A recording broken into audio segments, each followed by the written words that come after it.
అందరికీ నమస్కారం అండి. నేను మీ లావణ్య. హెల్త్ ఫుడ్ లైబ్రరీ ఛానల్కి స్వాగతం. ఇదేంటంటే జొన్నలు, రాగులు, సజ్జలు వాటితోటి రవ్వ తయారు చేస్తాం. మేము తయారు చేసి మార్కెట్ చేస్తామండి. అవి తయారు చేసేటప్పుడు రవ్వ పట్టినప్పుడు దాన్ని చెరగడము అదంతా శుభ్రం చేసినప్పుడు వచ్చే పొట్టండి. ఈ విధంగా మేము పిండి, రాగుల పిండి, మల్టీగ్రెయిన్ పిండి, రవ్వ ఇట్లా అన్ని రకాలు మిల్లెట్స్ తోటి మేము తయారు చేస్తాం, మార్కెట్ చేస్తాం.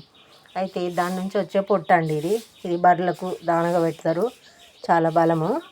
అయితే నాకు ఈ మధ్యనే చిన్నప్పుడు మేము ఈ తవుడు వాటితోటే గిన్నెలు తోమేవాళ్ళము. మా చిన్నతనంలో అయితే బర్రెలు ఉండేవి మా అమ్మ వాళ్ళకు.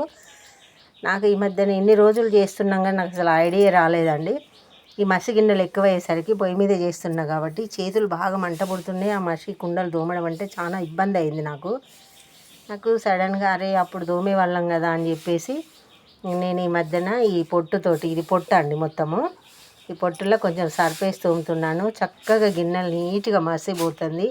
పాల గిన్నెలైనా అంత శుభ్రంగా అంటే అంత శుభ్రంగా ఉంటున్నాయి. చేతులు మండడము, ఈ మసి అనేది చేతులకు ఇంత ఒక్కసారి తోమినామంటే నీట్గా పోతుంది. చేతులు కూడా మంచిగా ఉన్నాయండి. లేకపోతే నాకైతే చాలా చాలా మంటగా అనిపించినాయి.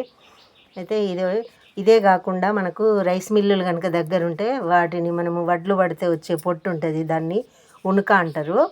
ఆ ఉనుకలో కూడా కొంచెం సర్ఫ్ వేసుకొని కనుక మనము తెచ్చుకొని పెట్టుకొని ఆ గిన్నెలు తోమితే కొంచెం దాదాపుగా కొంచెమైనా మనము కెమికల్ అనేది అవాయిడ్ చేసినట్టు అవుతుంది.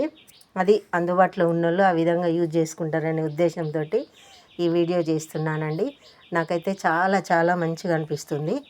గిన్నెలకి తోమడం ఈజీగా అయిపోతుంది. ఈ చేతులు మంట పుట్టకుండా కొంచెం మనము కెమికల్కి దూరం ఉన్నట్టు అనిపిస్తుంది.